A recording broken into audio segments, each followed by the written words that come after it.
What is going on, everyone? Anthony Cofrancesco here from Data Dive, and I'm wearing my Seller Systems shirt because this real-world case studies is super special.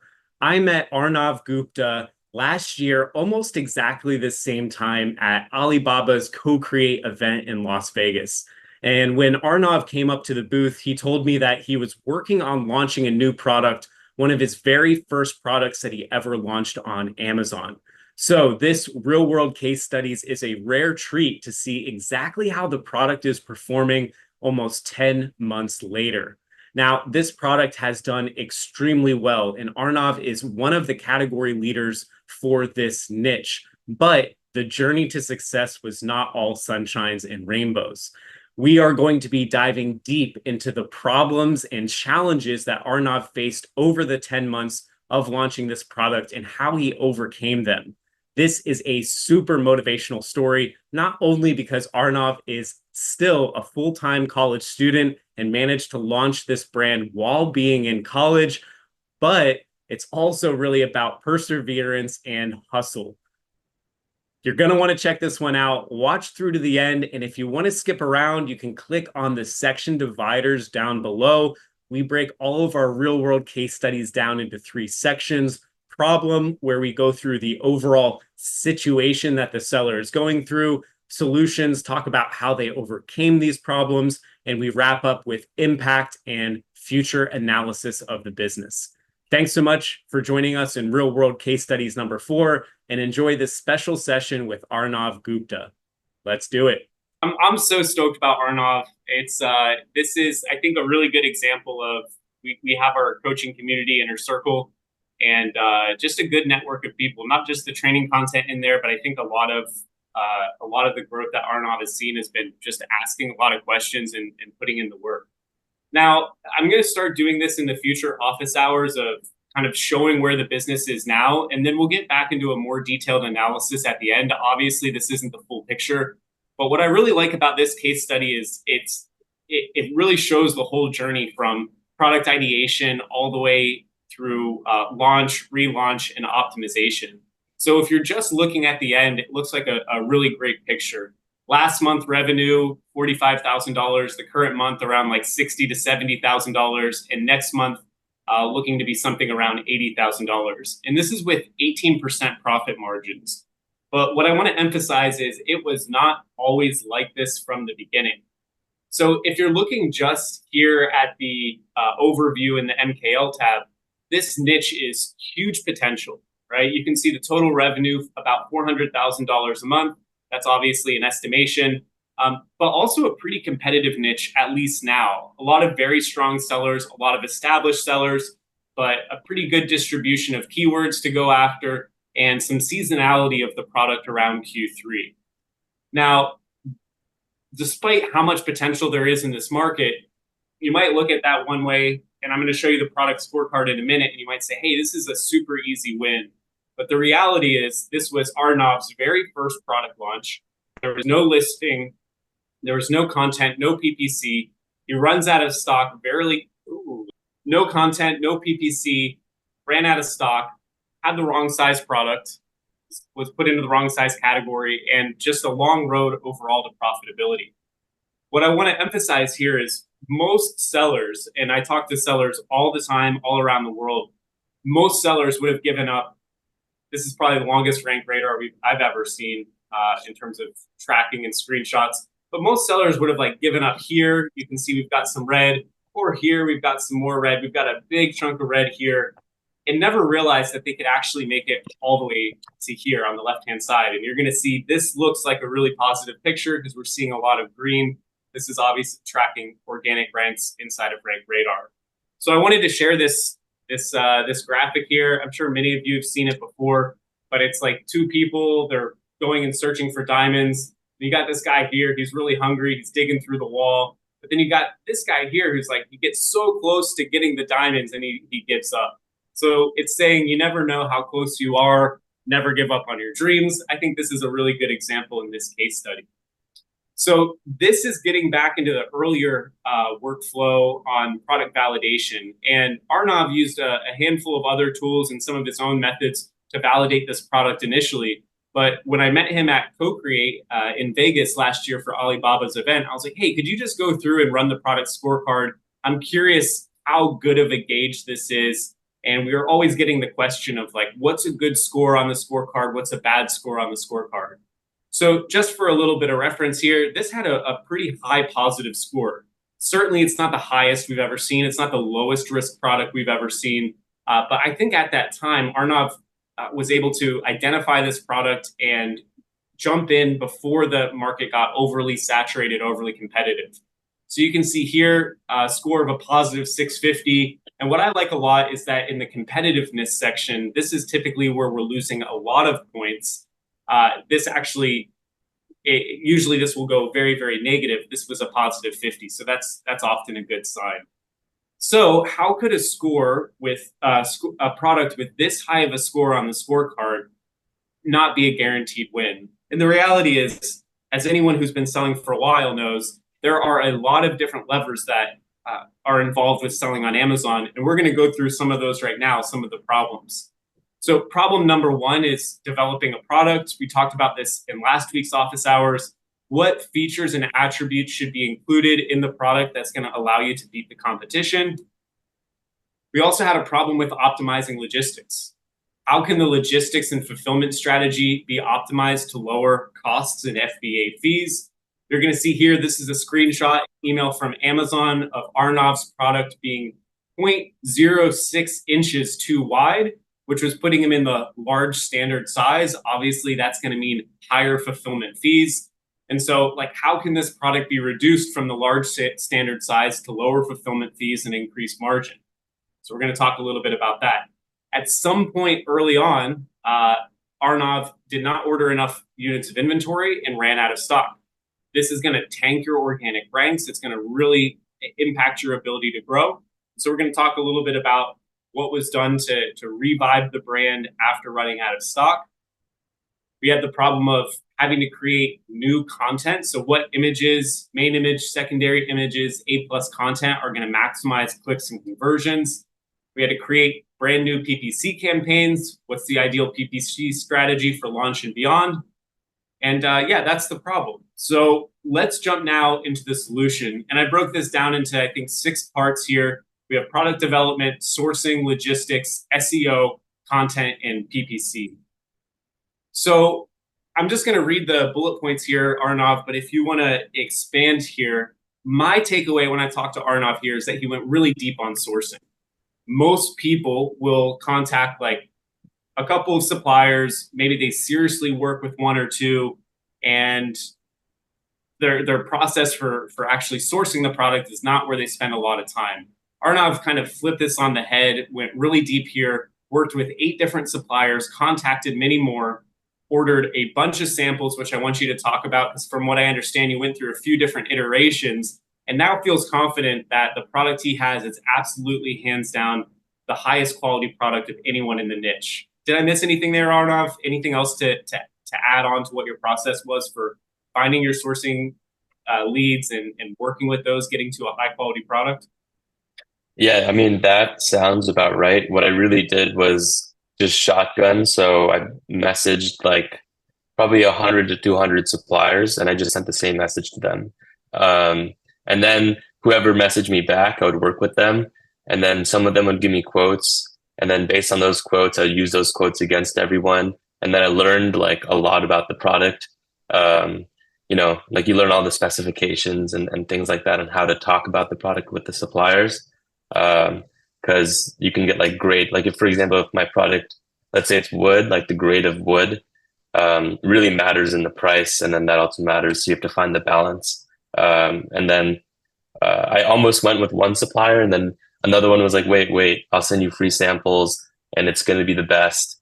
And they were the best supplier with the best quality and the lowest cost somehow. So I'm using that supplier right now.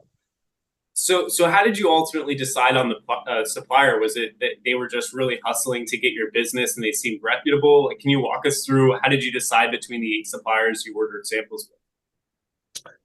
Yeah, so some suppliers knew about this product, and I think they've had some people order this product before, and so some of them already knew like how to sort of make it, and so they were a little more efficient, it seemed. And then I also acted like a really big business. So I asked for their business license. I asked for like a lot of certifications, and I even video called several of them. And I don't know, that seemed to really intimidate them, but they took me really seriously, right? Um, and then when I ordered the samples, like just the iterations and things, was really to do with going to my target market and showing it to them, and then seeing what they would sort of like. And then I also ordered my competitors' products and then compared it and really contrasted like what was good, what wasn't good, and then using data dives, the product AI analyzer with the reviews and everything, that helped a ton to figure out what was like really needed. Did you have to go through multiple iterations of ordering samples, or were they able to get it right on the first try? I ordered like one set with the first couple suppliers, and then I kind of knew like what was going on. And so I ordered another set with some with the same suppliers and some with new suppliers. And I think I did that 3 times. But then, the supplier I'm working with right now, I found them last, and they knew exactly how to make it properly. And I had all the certifications and description for them. And so they were the best. All right. Okay, cool. So going deep, I think a lot of people might be listening to this right now and thinking, yeah, I didn't go that deep on my product suppliers. And I think it's interesting that it's like it wasn't, if you wouldn't have kept going on that process, you wouldn't have found likely the current supplier that you're working with. Okay, so we're going to keep moving here on solutions. I know I mentioned this in last week's office hours around Vine reviews. I think this is important to mention. And from what I understand, there might have been some separate variations that you launched and merged these into listings. But I think I can just recap this pretty quickly. So we got a lot to get through today, but was able to get 48 Vine reviews, paid like $675 in Vine fees, and a little over 1,300 in product costs. So around 2,000 in Vine reviews for 48 review, $2,000 in Vine for 48 reviews. Seems kind of like a no-brainer. I'm going to keep moving on here. There was also a lot of time and, from what I'm guessing, money here that was spent in PickFu and IntelliV testing and on product design. So I'm going to show some screenshots in the next couple of slides here. But can you walk us through this a little bit? It wasn't just your product images that you were testing. Were you testing the design as well? Yeah, so actually, when I already had picked several designs before I met you in Vegas last year. And then I went to my target market after that and interviewed them and showed them like different designs. And then they told me their favorite design, right? So I probably talked to like 5 or 6 people, but it was like in-depth interviews. I think at the time, if I did some PickFu and IntelliV, maybe my design would have been a little bit different. But I launched with the most favorite design, and then afterwards, you were also like, you should do some PickFu and IntelliV. So I went ahead, did some of that, and I did a lot of main image testing, and that helped a ton. I also did a little bit of image stack testing against my competitors, and that kind of gave me like an idea of what people are really looking for. And what was really important is I found there was a pretty good difference in picking my target market on the IntelliV and paying for that extra, selecting each vote for the target market versus just the general crowd. I got a lot of different answers between the two groups. And so obviously I used the one that was based on my target market. And then, yeah, the new variation, I knew that one was more popular of a color in the niche. So I just made that color and then launched it. And yeah, it's doing better than the original one right now. I like that. Yeah, so new variation outsells the original. That's fantastic. Was that variation around in the niche? Like, could you have discovered that in hindsight? Could you have discovered that and launched with that in the beginning, or was it a variation that you saw emerging, becoming popular in the niche? I'm curious about or was it more of like, Yeah. yeah, That go ahead. No, that's a good question. I think it was there, but it wasn't very popular. And it was emerging, right? And if I did some testing, maybe that's what I would have launched with first instead of making my other color, right? Um, but yeah, it was emerging, and then now, like 6 months ago, I saw like, oh wow, like it's pretty much the most popular, right? And so I should launch my own version of that with my own design. Um, and so that is doing really well now. Okay, got it. Okay, so here we get into some of the image stack testing. Obviously, we can't share any of the images for this product. We'll talk a little bit about how the images were created, and he actually went through a couple of different iterations on the images as well. But I don't actually know off the top of my head if this is Pickthrough or IntelliV. I know both were used for this, but I think this is an image comparison among the main image. So just showing important to go and run these. And then this is for the image stack pull. I think I get into content a little bit later, so I'm going to come back to these slides. This is something that I want to mention. It's not going to be possible with all products, and we can't share the product here, but there's something unique about the product that you can just reduce the size of it.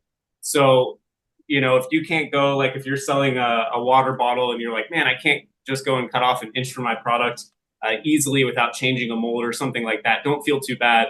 But in some categories, just thinking outside of the box here really can save a lot. So on the left-hand side, this is the screenshot that I showed you earlier, the one that was 0.06 inches too wide.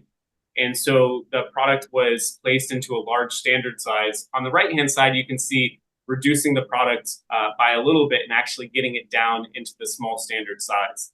So this represented a pretty big change in fulfillment fees. Arnav, do you remember off the top of your head what the reduction in fulfillment fees was, just like a ballpark? Yeah. Um, so it was actually from oversized to large standard size. And that change was like $5 to $6.50, somewhere around there per unit sold. Um, which was when it when it was there, it was awful, right? And I made so many cases with Amazon, but I just didn't have enough tolerance with my product. Heck yeah. Okay, Yeah. that's great. Uh, at some point too, well, I think we get into this as well, but at some point too, you actually run out of stock on the original variation, and then you relaunch the whole listing. Am I saying that right? And then you merge the listings back together to combine the reviews. Is that how the process went? Yeah.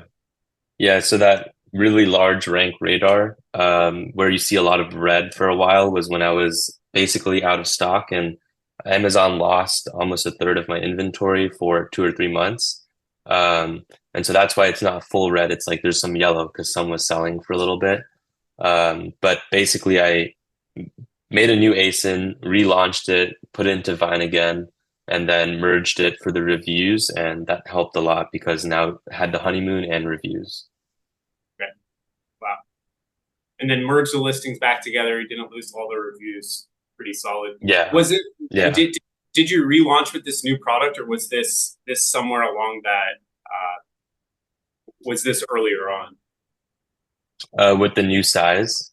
Yeah, yeah. I think I relaunched it with the new size. Yeah. Okay, okay. Or I changed the product size 3 times. So I made it even smaller and a little lighter the third time. So the second time it was already in the large standard size. And then the third time I just reduced the weight and a little bit of the dimensions because that will help reduce the overall weight for shipping and the FBA fees. Okay, understood. Okay, obviously we had to build the listing. Like I say every time in office hours, this is probably the easiest part. Data Dive will do a lot of this work for you. It's not that complicated. Remember to, like I say, it's not just how the listing is written. You can be number one on the leaderboard. You'll actually notice at least this. Yeah, you can be number one on the leaderboard, but it doesn't necessarily mean that you're going to be the number one in sales overall. So this is just a screenshot, and you can see overall 1 out of 16. It's not even necessarily the best from a ranking juice standpoint, but the brand is doing extremely well. It's all about being able to deliver that performance, the click-through rate, the conversion rate, and the sales velocity. That's how Amazon is going to determine who deserves to have the highest ranked organic spots. You can see we've got pretty good coverage here on title bullets for exact matches, really just strong root coverage in the title. From what I understand too, there was a couple keywords or maybe one keyword in the listing that wasn't really driving any sales, and that was removed at some point. But always being able to periodically make changes to the listing. Again, this is like one of the easier things that you're going to do. It's kind of one of those boxes that you check. I think we're going to probably try to put more focus into other areas. And so one of those areas being content. And so in the next couple slides, we're going to go through a little bit of the content strategy. I'll skip ahead to this first, because this is like investing in creative, image gallery, A+ content, and video. And walk us through the process here. What I have up on the screen is you started, the first set of creatives you got was a super cheap designer in China, like well under $500 to get the whole image stack, and then ended up redoing the images with Canva, do some testing. Can you walk us through that process? Yeah, so I used, I think, the visual optimization strategies that Anthony had showed us in the inner circle, and I think he made that video last year.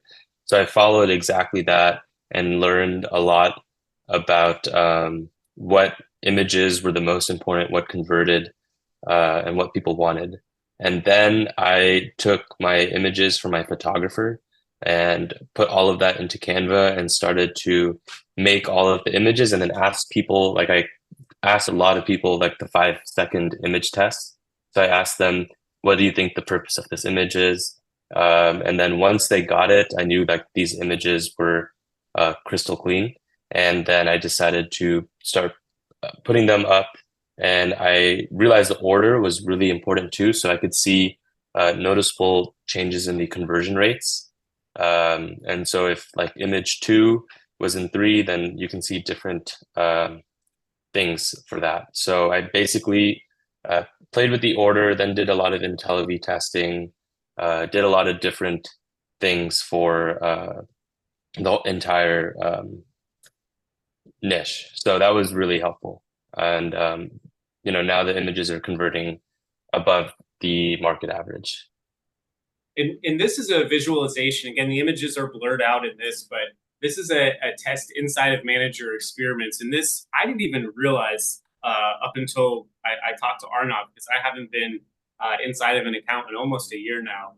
And this is actually 2 different image stacks. So for secondary images and testing the order of those images. So on the left-hand side, we have the standard order. This is the A version, where basically we have like 1, 2, 3, 4, 5, 6. And then on the right-hand side, anytime I have like it should be an A there for 1, but like it's the alternate. It's not the exact same image. It looked like there was some small differences, but the big thing was changing the image order. So instead of going like 1, 2, 3, 4, 5, 6, they swapped the position of image 3 and 2, bringing that 1 up in the gallery, and then having some small tweaks in the just like some small variations in the images. So like 4A is slightly different from 4. And what you can see here when running this test, version B outperforming version A, and it looks like the test didn't even have to run that long before you're saying, hey, I think this is good enough. Did you just shut off the test, or did you let it run to completion? I think I might have done 1 more week, maybe. But usually, I shut off the test and then I just publish it. And then I do the next test. Okay. So a good example here of using Manager Experiments, a big difference that image order can make. This is something that I'm working on right now with a really big case study. We have you'll find out after Q4 what this product is the sellers agreed to let us share everything, including the image assets, but we have to wait until after Q4.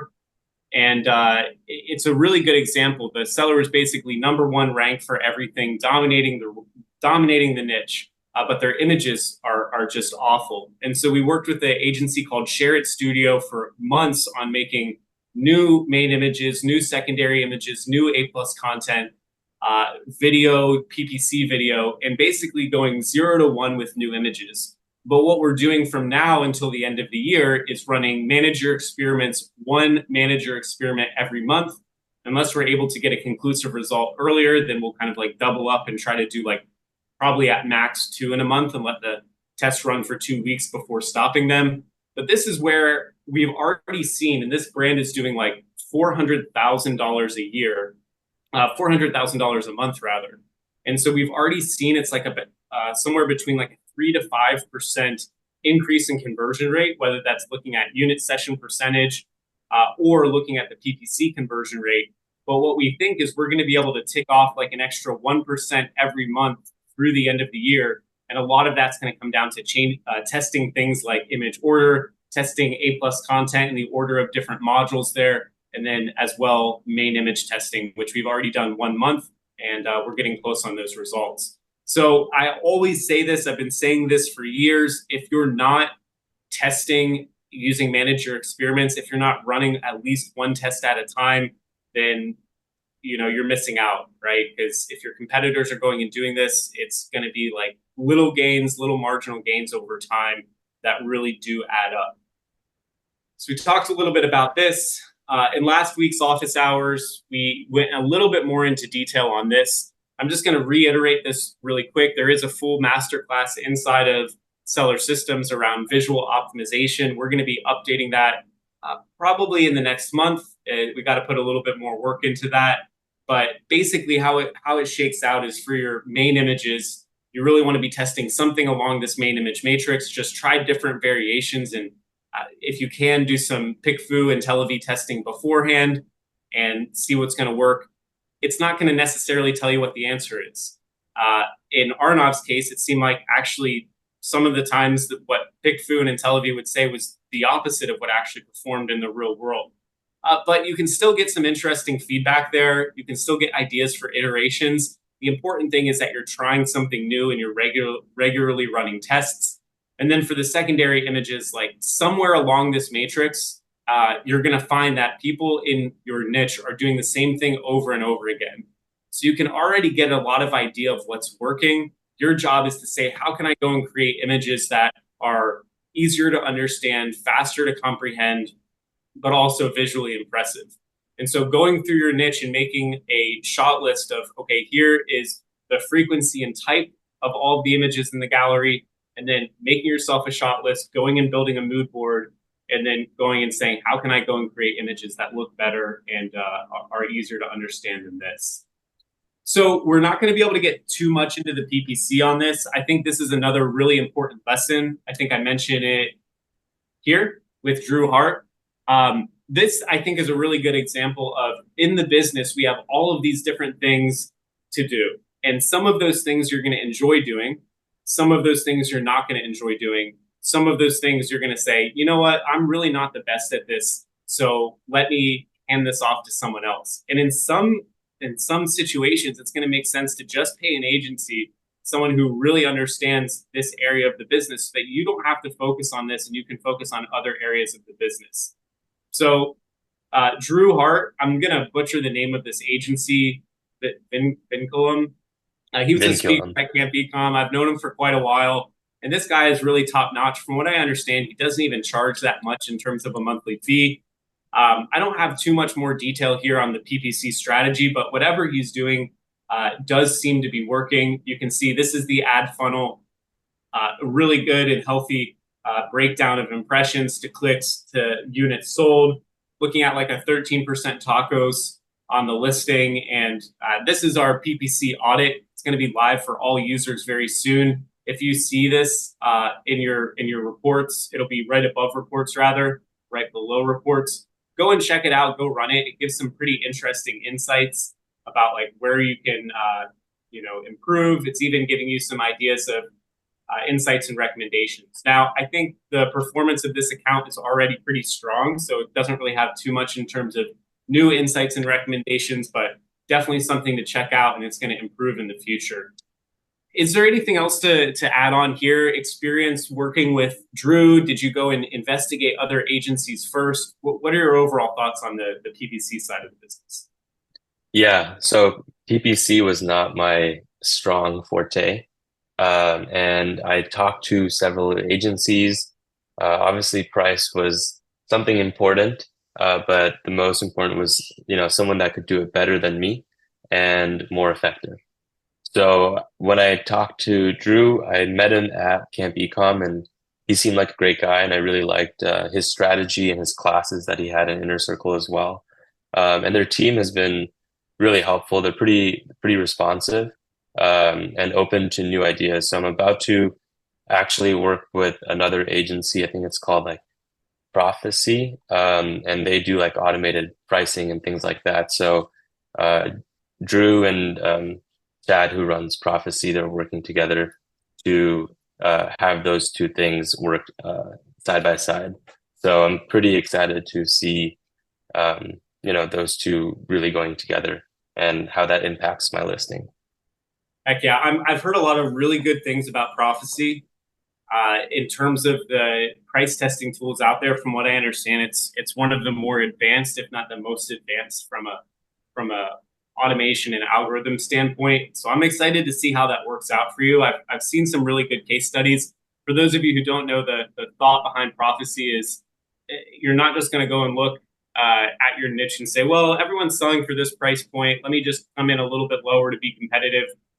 Sometimes the price, it's not that intuitive. Sometimes a higher price product actually might convert a little bit better. What are the implications on things like rank, on profitability, on your pay-per-click advertising? So we'll have to check back in and see how that goes. Maybe get Chad on here as well for a case study. And yeah, okay, so we're going to wrap up here. We've got about like 20 minutes left, and we're going to open it up for Q&A soon. So let's wrap up with the impact. We talked a little bit about the problem. We talked about solution. This is kind of the current state of the business. And so, again, this is probably the longest ranked radar that I've seen in a single screenshot. I'm actually not sure how Arnav is even able to get that. Maybe it's on a huge monitor, or I don't know. How do you get the rank radar screenshots like this? I have my monitor, and then I just command minus the whole way out. Okay. So you can see here a lot of highs and lows. For those of you who haven't already used Rank Radar, the red is going to be where you have low organic ranks. A lot of these are those 101 plus where you're not indexed for those keywords. You can see early on, this is how you know you have a good product. You have a good offer. If you're launching the listing and you're not at least getting some kind of traction in organic rank early on, that's going to be an indicator that your click-through rate is lower than the average of the niche. Your conversion rate is lower than the average of the niche. Your sales velocity is lower than the average of the niche. So when you spend the time sourcing a good product that is going to get reviews from the beginning, when you have main images that are compelling, when you have a price point that is what people want to be buying at, when you have an offer on your product detail page between your secondary images and your A+ content, you're going to see those ranks shoot up a lot faster. You can see here, though, it's not all perfect. We've got some reds. Got this whole section in the middle where we're out of stock, and it takes a long time. You can see how quickly we gained traction during the honeymoon period, even with relaunching the listings. Like, it took a long time. This is like months of time before we're getting back into that green area. But what I'd say is it looks like it's all worth it in the end. This is from the summary report inside a data dive. You can see from that earlier slide, there's a huge market potential here. And you can see the market share is growing and probably going to continue growing into the future. And yeah, so let's take a look at the analysis. So last month's revenue, 45,000. Current month is going to be somewhere around 65. That's why this is showing like, 42. I think that was like a earlier timeline. Current month is like 60 to 70. Next month, 80K, and somewhere around like 18 to 20% profit margins. And so I think what's really important to clarify in this, like Arnav, if people tell you that Amazon FBA is a passive business, what do you think about that? I don't think that's true at all. Yeah, it's a lot of work, especially, this is really my first business, so I had to also learn a lot of like the business operational side of things. And yeah, I mean, maybe it sounds like 10 years ago it might have been a lot easier, but now it's a lot more competitive and you have to really know what you're doing. And is it fair to say that it's really just you? Do you have any like full-time team members that are working with you aside from agencies? No, it's just me. Yeah. Okay. And so, yeah, what I was talking to Arnav about is time spent on this like 3 months prior to launch, and then once the product launches, putting in full 40 hours a week. This has been about 10 months since the launch.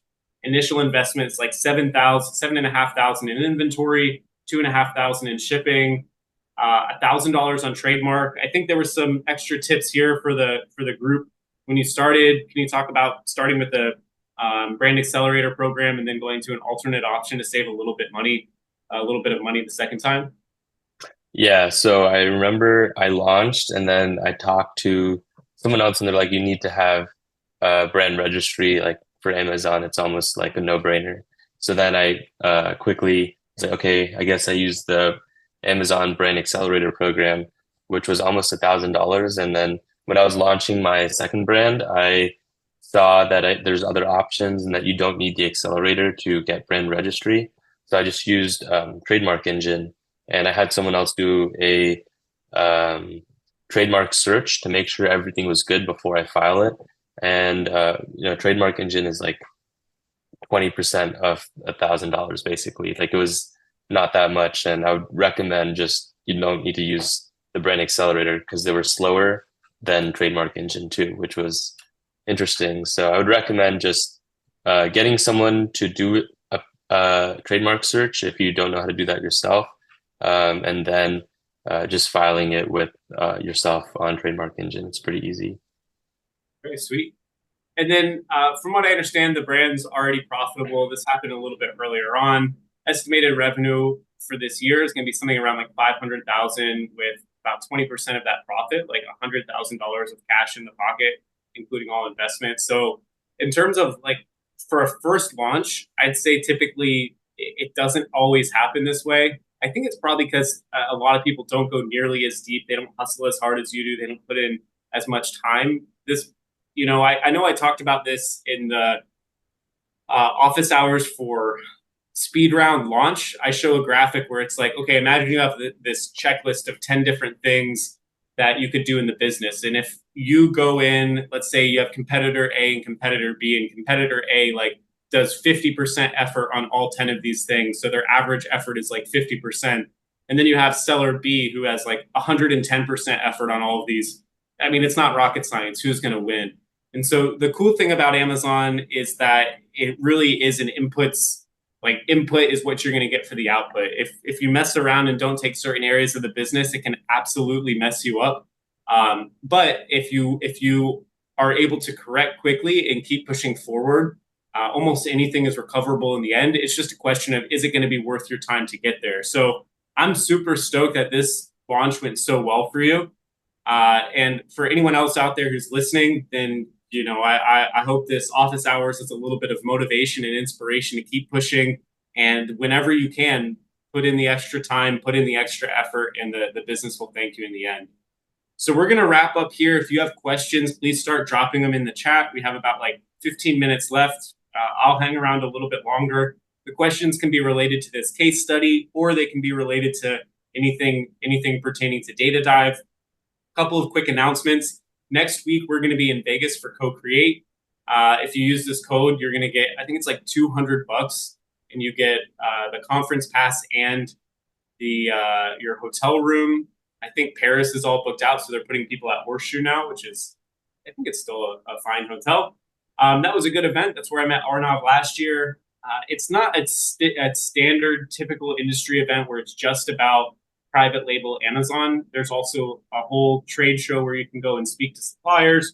We're going to be hosting a workshop there. We're going to be hosting a networking event, and it's just all around a pretty good time.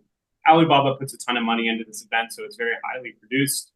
We have a few new videos up on the YouTube channel. One is around 4 new features. It's kind of a video that breaks down niche compare, smart niche dive, auto dives, reports it gets into. So check those out. If you're not already subscribed to the YouTube channel, go and check that out. A video that went live yesterday is a standalone video on niche compare and setting up auto dives. So this lets you look at your master keyword list and compare 2 different points in time of data.